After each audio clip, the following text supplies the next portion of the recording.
What quiet people do that terrifies every narcissist. You know, people have this idea that to confront manipulation, to resist toxicity, you have to be loud. You have to be fairy. You have to rise up with your fists clenched and your voice raised, proclaiming boundaries like war drums in the sky. But what if I told you that's not where real power lies?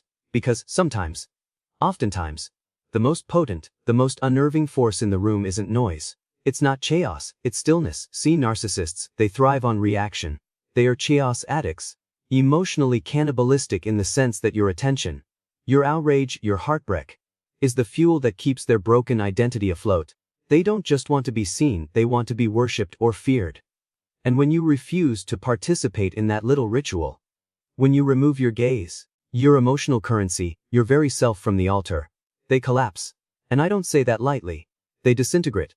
Because your silence doesn't just reject their drama. It strips them of the illusion that they're in control. And control, that's their lifeline. So, let's get something straight. The quiet ones. The calm ones. The ones who don't respond, don't flinch, don't play. They're not weak. They're not retreating. They are winning. And the narcissist knows it. They just don't want you to know it. Let's talk about why that silence, your silence, isn't just powerful, it's revolutionary. Firstly, silence exposes the illusion. When you stop reacting, you start revealing. And there's something terrifying about being seen. I mean really seen. Not the curated version of yourself you peddle to the world, but the twisted mechanics underneath. The lies. The compensations. The wounds pretending to be weapons.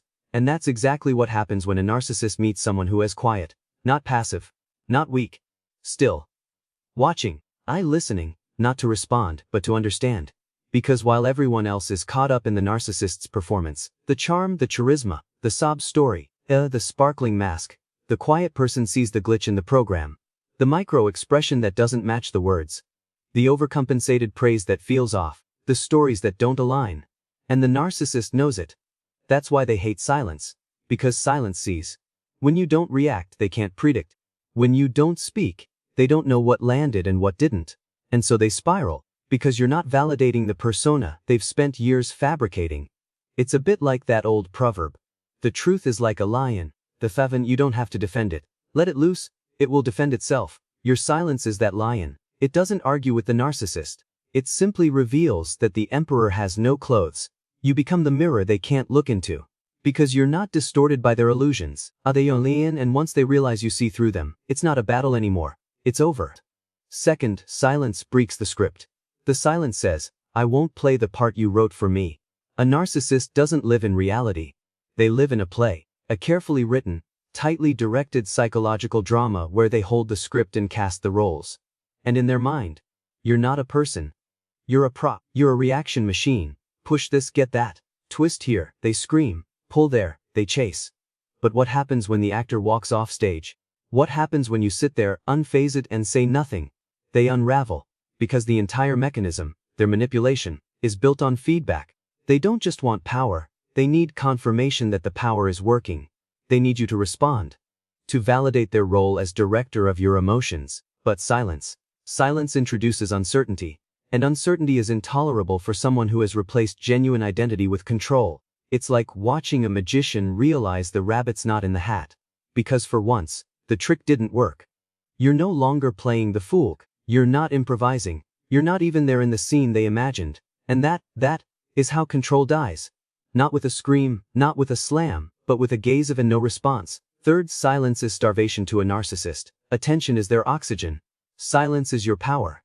To a narcissist, all your attention isn't optional, it's fuel, it's breath, it's their mirror. It tells them I exist, and I matter.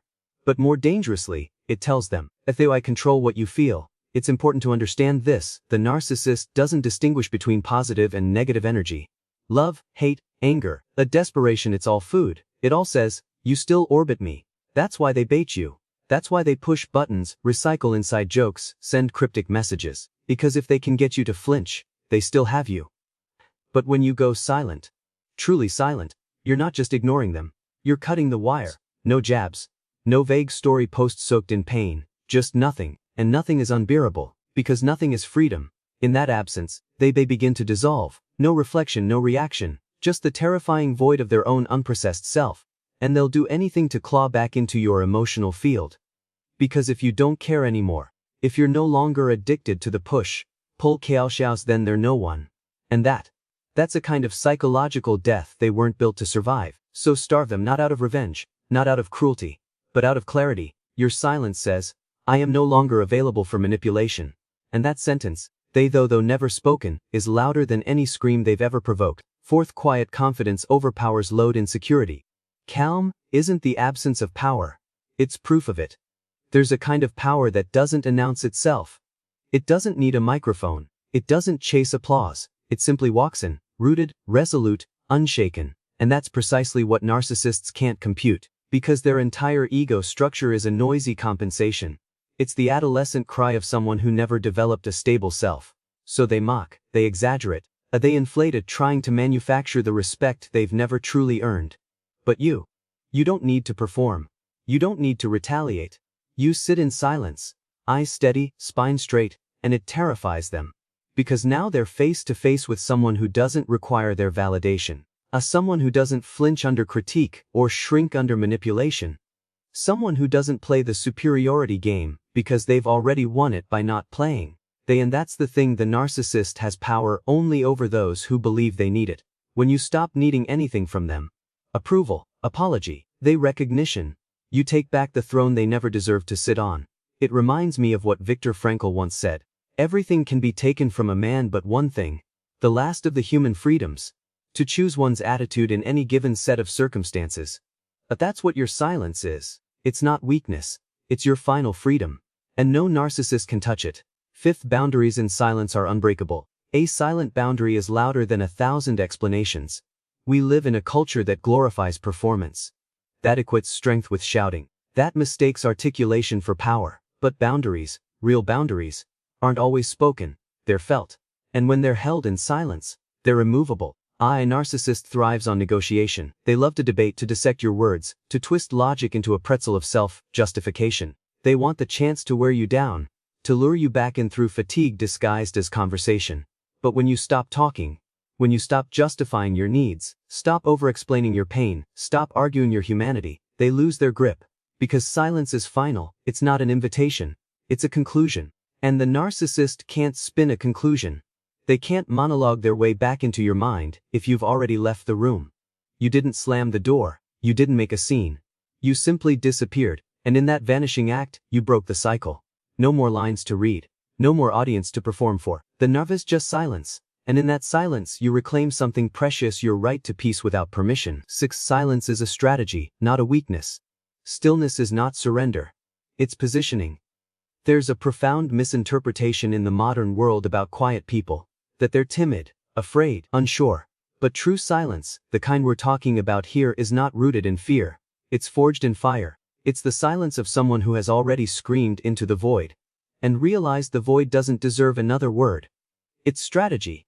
Because to go silent, intentionally, after enduring narcissistic abuse, is not to run, it's to rise above. It's to choose clarity over chaos, dignity over drama. And the narcissist, they misread that silence as defeat. They think, I've won. I've broken them. But what they've actually done is activated your highest intelligence. The kind that refuses to waste energy on proving something to the unteachable. It's the silence of restraint, of self-possession. The kind that echoes louder than rage ever could. Sun Tzu once said, the greatest victory is that which requires no battle. And you, in your silence, have already won. You've left the battlefield. You've unhooked the cord from the wall. You're no longer feeding the machine. And without your energy they shrink, because their empire was always built on borrowed power. And you just took it back. Seventh, your calm is the narcissist's collapse. You don't need to raise your voice when your peace is loud enough. There is a strange, sacred weight in true calm. Not apathy, not numbness, but the calm that comes when you've walked through hell and chose not to build a home there. That kind of stillness, it speaks. Not in decibels, but in conviction. And to a narcissist, who relies on emotional chaos to feel alive, that stillness is unbearable, because it says, I'm no longer participating.